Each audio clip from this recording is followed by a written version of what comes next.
Good morning, dear children. Welcome to the online classes. Today I am going to teach you civics of class 8th. The chapter's name is the main organs of the Indian government, that is in that legislature. Indian government consists of 3 organs. They are legislature, executive, judiciary. Legislature basically means it is a body which frame laws. So, why did India adopt the parliamentary form of government? We are having parliamentary form of government. The basic reason for adopting the parliamentary form of government is the makers of the constitution were inspired by the British ideas of parliamentary democracy. They were also familiar with the working of the parliamentary institutions set up in India under the Acts of 1919 and 1935. We all know that Britishers were ruling us. So Indians were very much familiar of the British pattern of government. So they were well acquainted and they were they were able to adopt it.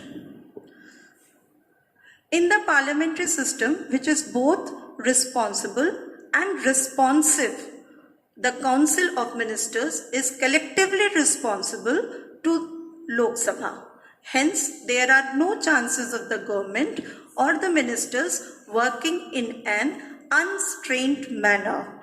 Now, in this, we see that the Council of Ministers, they are collectively responsible.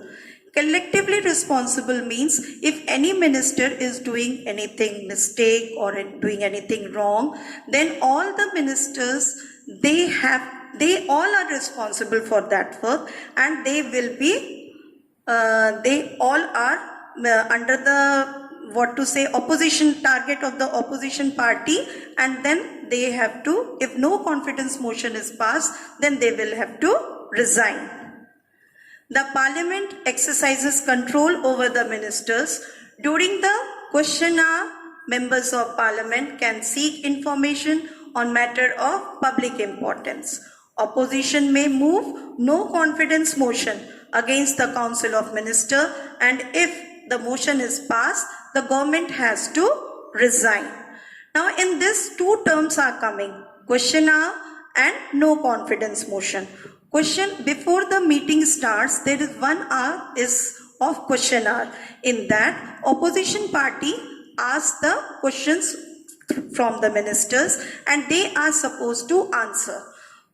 Then if they are not able to answer, then no confidence motion is passed, in which if it is passed, then the whole government will have to resign, and if it is not passed, then it's okay, the government keeps on running.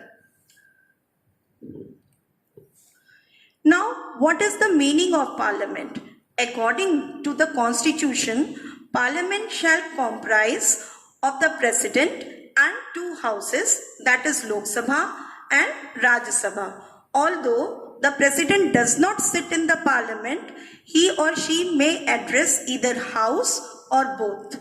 Houses, moreover, a bill passed by the parliament cannot become a law without the president's assent. Now here, what is the meaning of the parliament? Parliament is made up of 2 houses. Generally the people say, no, that is wrong. Parliament comprises of the Lok Sabha, Rajya Sabha and the president. President is the most important figure. It is not necessary that the president may sit in every session and seize the meeting. But any bill is being passed, then it only and only if it is signed by the president, then only it becomes an act. Now we are going to study in detail about the Lok Sabha. The House of People is known as Lok Sabha. It is also called lower house, House of People. Now this term means that all the members of the Lok Sabha, they are directly elected by the citizen of India. That's why it is known as House of People, and it is also known as lower house. Now, what is the composition? According to the constitution, the maximum strength of Lok Sabha is 552. Out of this, 530 members represent the states, 20 members can represent the union territories, and 2 members of the Anglo-Indian community nominated by the president to the Lok Sabha. Now, in this, out of 552, 530 members represent the states, okay. Then 20 members, they should come from the union territories, and 2 members are nominated by the president if he feels that Anglo-Indian community is not properly represented in the Lok Sabha. Reservation of seats. Now, seats are also reserved. Now we see that seats have been reserved in Lok Sabha for the scheduled castes and the scheduled tribes. Qualification of members. Now, which members can stand in the election? That must be, first of all, that person should be citizen of India. Second, must not be less than 25 years of age. Then third, must possess other qualifications as prescribed under any law made by Parliament. Parliament keeps on making the rules and regulations, the laws, and those laws, if any law has been made for connected to the qualifications of the members, then that has to be fulfilled. A person is disqualified to be a member of either house of the Parliament. First, if he or she hold an office of profit under the government of India, if he is the member of Parliament also, and if he is doing the job in government office, he or she is of unsound mind declared by the competent court.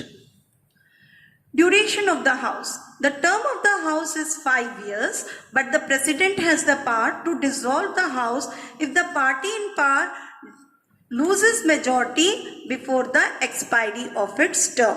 Here, losing majority is through the no confidence motion only, children. So, the duration of the term is 5 years, but in between, if president is dissolving because the party has lost its majority through the no confidence motion, then the president has to dissolve it. Quorum. The quorum of the house is 1/10 of the total number of members, including the speaker who presides over its meeting. This means that at least 1/10 of the members should be present to start any meeting of the Parliament. Leader of the opposition. The leader of the opposition party is recognized as the leader of opposition. He or she enjoys same facilities as a union cabinet minister. Now, all the facilities what the union cabinets are enjoying the same it is enjoyed by the opposition party members also, because they are also elected through the citizen of India only. Speaker of Lok Sabha. The Lok Sabha elects its speaker from among its members to prescribe over its sitting. But children, the speaker of the Lok Sabha is elected through the simple majority. Power and functions of the speaker. Now we see functions concerning the business of the house. The speaker presides over the meeting of the house. All bills passed by the house are authenticated by his or her signature before they are sent to Rajya Sabha or to the president for his or her assent. Disciplinary functions. The speaker ensures order and discipline in the house. In case of disorder, the speaker may adjourn the house. Other power and functions. The speaker presides over the joint sitting of houses of Parliament.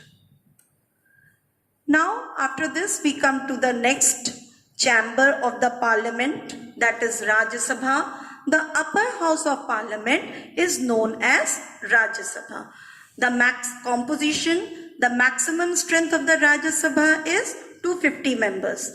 12 members are nominated by the President, whereas the running members are representative of the state and union territories. Qualification of membership. Now, what are the qualifications for the membership of the Rajya Sabha? First of all, must be the citizen of India, must not be less than 30 years of age, must possess additional qualifications as prescribed by law from time to time. Duration of the House. The Rajya Sabha is a permanent body which is not subject to dissolution. The members are elected for a term of 6 years and 1/3 retires at the end of every second year. Now here, if the term is asked of the Rajya Sabha, it is always 6 years, but it cannot, Rajya Sabha cannot be dissolved. It is a permanent body. The presiding officer. The Vice President of India is the ex-officer chairman of the Rajya Sabha. Now, presiding officer is the who in the Lok Sabha we see is a speaker, but in the Rajya Sabha is the Vice President. Powers and functions of the Rajya Sabha. First of all, we see the legislative powers. All bills other than money bills can originate in the Rajya Sabha. It is very important to note, children, that only non-money bills can originate in the Rajya Sabha. And non-money bills can originate in the Rajya Sabha as well as in Lok Sabha. But money bills can originate only and only in the Lok Sabha. Financial powers. A money bill can only originate in Lok Sabha after money bill has been passed by the Lok Sabha. It is sent to Rajya Sabha for its recommendation and has to be returned after a period of 14 days along with its recommendation. This is very important feature. Money bill originates only in the Lok Sabha and not in the Rajya Sabha. And when it is when Lok Sabha has passed it and they have sent it to Rajya Sabha has to look into it and they have to return it back within 14 days.